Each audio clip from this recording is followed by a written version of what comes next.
One of the greatest advantages of the cloud is how easy it can be to scale your usage up or down.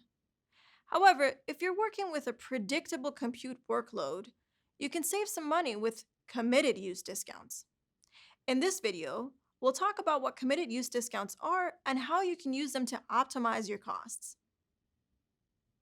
Committed use discounts, or CUDs for short, are basically contracts saying you'll commit to a certain amount of compute engine resources for 1 or 3 year period. In exchange for your commitment, you'll get a significant price discount, even as high as 70% in some cases. You can make these commitments on your typical compute resources, such as vCPUs and memory, but also on GPUs and local SSDs. It's worth noting that committed use discounts are different from sustained use discounts. Committed use discounts can be purchased before consuming compute engine resources based on what you intend to use. Sustained use discounts are automatic discounts credited to your account after running specific compute engine resources for a significant portion of the billing month. So remember, the two discounts are different and they can't be combined. Let's look at how to set up commitments.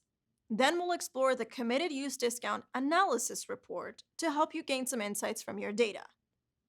The committed use discount analysis report is meant to help you answer questions like, how much of my eligible compute engine usage is covered by my commitments? How much are my commitments actually saving me? And am I fully utilizing my existing commitments? To purchase commitments, refer to the Google Cloud Console. Using the top left navigation, click on Compute Engine and select Committed Use Discounts.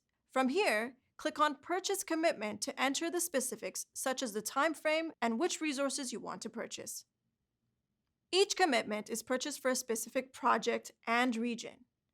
Commitments for vCPUs and memory are applied simultaneously, but you have separate commitments for GPUs and local SSDs as well. You'll also get an estimated cost to let you see how much you'll pay each month and how much the commitment would save you. If you run into any issues purchasing a commitment, you may need to make sure you have the right quota for it. Once you've made the commitment, you'll start to pay for that commitment over its lifetime with each billing cycle, even if you don't have any resources active.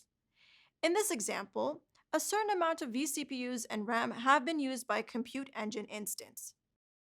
If you have a lot of resources and commitments, it can be confusing to see what you're spending and which commitments are active, especially since they don't auto-renew. That's where the committed use discount analysis report comes in. It helps you visualize all of your commitments alongside your compute resources.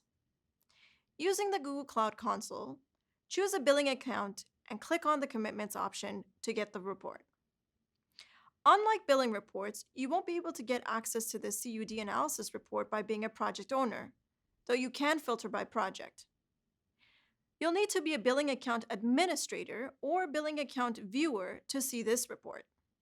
Let's step through the different areas to see how this report works. The resources are split up by type. This lets you see vCPU, RAM, SSD, and each GPU type separately along with your usage and relevant commitments. You can toggle between them by clicking the tabs here. We'll start with vCPUs. Above the graph, you can see a summary of your commitments in one row. The left side lets you see if you're looking at all regions or if you're looking at specific regions, which I'll show you how to do in just a second. The middle shows the current number of active commitments, which may take a day or two to update when a new commitment is purchased. The right side shows you the utilization of your commitments by comparing the amount of eligible usage being covered by your commitments to the total commitments you have. You can also hover over the question mark for the specific resource counts. The stacked bar chart itself shows you the resource usage for each day, the amount that was covered by a commitment, and a line that shows you the current quantity of commitments. You can hover over each column to see the exact usage numbers for each day. There's also a summary table below the chart. When looking at the CUD report for an entire billing account, the CUD utilization is grouped by projects and regions. That's why, for certain timeframes, you might notice a difference between eligible resource usage compared to CUD coverage. To understand the delta, you'll need to break down the data by region and then project to see why there was a dip like that. Let's look at a specific subset of days as an example. Here, the usage view is narrowed down to a few days. On the first day, all commitments were fully utilized, and there was additional eligible resource usage on top of the purchase commitments. For the remaining days, the graph is revealing different information. The dotted line that shows the active commitment hasn't changed, but the actual resource usage has. Since we're talking about the cloud, it makes sense for the resource usage to fluctuate, but how can we find out why the resource usage wasn't covered by the commitments? Let's drill down using the filters.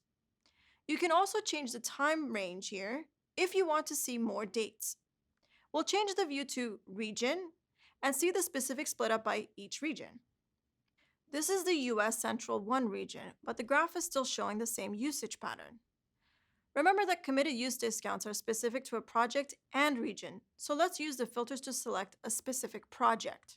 With this filtered view, we're now able to answer our question. Fewer vCPUs were used for a few days in this project, which led to commitment underuse. Understanding more details about your commitment utilization can give you a much better idea of how to plan for future usage of your resources and how to ensure purchase commitments are fully utilized, or even where you may need to purchase additional commitments. Committed use discounts can help you save money on your compute engine resources, especially if you have a lot of consistent usage. It's also important to use the committed use discount analysis report to see how your existing commitments are sizing up and if it makes sense to purchase additional commitments. Use the GCP console and try the report for yourself.